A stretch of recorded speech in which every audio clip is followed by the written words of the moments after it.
Hello, my name is Morgan Potter, and today I will be discussing my experience with the phonological awareness assessment that we conducted within this module. First, I'd like to begin by sharing what subdomain of the early learning standards relates to this assessment. So according to the standards of Head Start and their website, the subdomain vocabulary directly relates to this assessment because in goal PLC 7, it states that the child shows understanding of word categories and relationships among words. So that is directly related to this assessment because they are identifying different components of the words, what makes words rhyme together, beginning sounds, ending sounds, many different components within the words. Additionally, I would like to share my personal experience as I was presenting the assessment. I found that the first assessment we did, I believe it was last week, the child was not motivated to put forth the most effort because it was a time, it's just a different activity than they are used to. They would rather be within their routine, doing the same thing as their peers. And so I could tell because I know that I'm semi-familiar with the child that the effort being put forth was not the most that they could provide. And so within this assessment, I found items that they may want to work for or activities they may want to do after to try to motivate them to put forth their best efforts when conducting this assessment to truly identify their abilities. I conducted this assessment with a child who is 3 years old, I believe 3.5 maybe, and he is not directly in my class because I work with toddlers, but he is somebody who is semi-familiar with me. I am not a teacher he sees every single day, but he knows who I am, and he seemed to be excited for the activity of recess after this assessment. So I had presented the opportunity to have an extra recess just with me and play a game that he really liked to try, again, like I said, to try to get him to put forth the most effort within this assessment. I do want to say I think it's valuable to bring that up because sometimes you have a specialist at a school or some sort of pediatrician or different doctor who is trying to conduct assessments. It may not be this phonological awareness assessment, but any sort of assessment to identify the skill set of a child. And I have been seeing that if the child is not extremely comfortable and familiar with you, you may not be getting an accurate read on their abilities. So I definitely thought that was worth bringing up and a potential barrier in conducting this assessment. I have done similar assessments, not necessarily related to rhyming, but beginning and end sounds with older children in past years at my current employer. And I would say that this is pretty much the same in those areas as what I had done before. And so I was familiar with that aspect, but I was anticipating this child did not have the skill set to conduct levels 3 and up in this assessment, and so I was a little apprehensive about trying to motivate him to do all of it.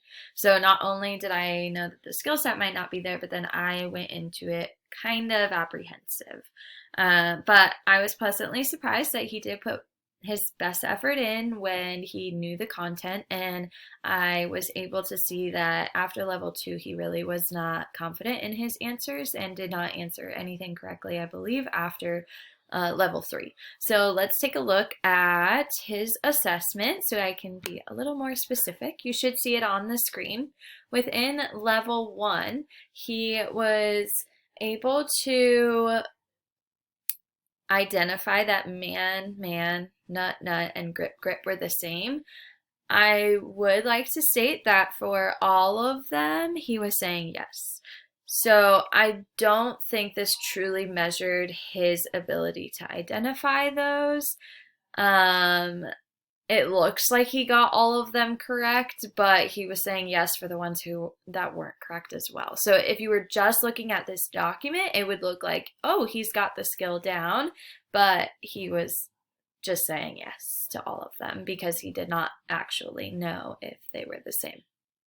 For the rhyming words, he did a relatively good job at this. He knew the oi sounds, add, and then un. However, in happy and sappy, I think those sappy might be an unfamiliar word to him, and so he was a little thrown off. It took a little longer for him to respond, and that may be a reason why he did not get that one correct. When he had to come up with rhyming words, I liked that we were writing down the child's response within this portion of the assessment because he was trying his best and he was stating words that were related to the word, or sometimes he was saying the opposite instead of a rhyming word. So that was able to tell me that he knows that the sounds when the two words sound the same, but he doesn't know how to think of that word. For example, when I said sun, he said dark.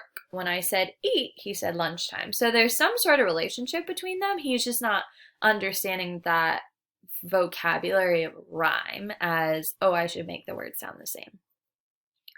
Additionally, within syllable counting, he does not know syllables. The first couple, I was just letting him answer incorrectly. I said ball, he said soccer. I said elephant, he said horsey. And then I said, it might be a number. So let's try to say a number of how many syllables are in the word. So then for wagon, he said a lot. That hint towards him did not really help him answer accurately. Umbrella, he said 5. Orangutan, a lot. So again, he does not have the skill down, but the effort was there. In level 2, he was repeating the words to me accurately. When he would repeat them, he would say them slowly as I had instructed. However, some of them he was saying related words. So that was an interesting thing of when he's saying the words slowly, he is able to identify the syllable segmentations. However, he was not consistently following the direction of saying them slow. So we moved on past that level in level 2. You will see that none of his responses were accurate, which is why none of the words were circled because they were not answered correctly. That persisted throughout the entire rest of the assessment. And I will say his motivation to try his best and put effort and actually attempt them did decrease quite a bit after he kept getting all of them wrong. I think he could feel that he did not understand what I was asking him to do, even though my response was consistently like, oh, or thanks for trying, or good job.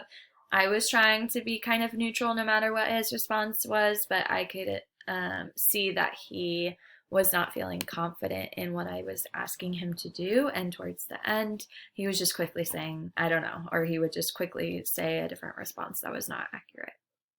So as far as what was tricky for them was, again, I think I covered that, but just he knows when words rhyme when he's hearing them audibly, but he isn't able to state those words. So that might be a fun game that we can continue to practice to develop his phonological awareness.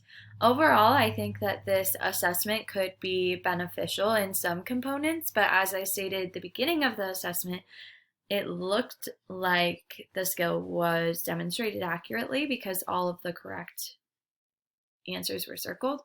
However, he was saying yes to all of them. So I think that this tool could be used alongside maybe another tool to accurately identify the skill of the child.